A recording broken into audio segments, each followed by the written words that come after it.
gün bolup oturşunu. Erkekler Amerikanlaştı, Marslaştı, Afrikanlaştı. Dinlertirden bir vankana çıkılar o.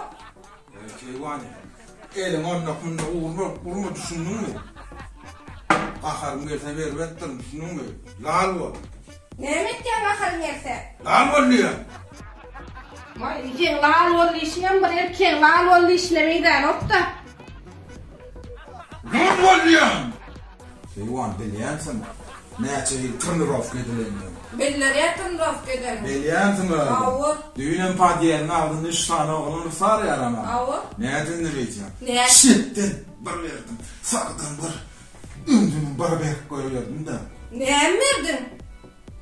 Ay, ersine bir 50 manattan verdim kendime. Olman seni diyeceğin şudur. Eyvan oyun etmem. Sen bile şu edet taparını geçmeden olacak geleceksin. Arada da var ha. Çomuk gelende ne mi o kâfileri sıraları sıkırdadık koyuyan falan. Ne mi dostlamın yanı beni askerim oldu. Dostlam için kıyırım ama 70 yaşında çay verecek memnun sana. O dostlama porsucan sana çay verme. Şimdi ben dostum torsu oldu mu? 70 yaşlı artık. Hep TikTok'tan sonra. TikTok'u insan atıyor mu? TikTok'u uzakın düşündün mü?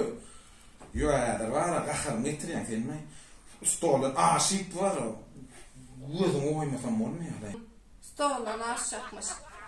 Bir hep de var yastıktan aşık bile o. Lan!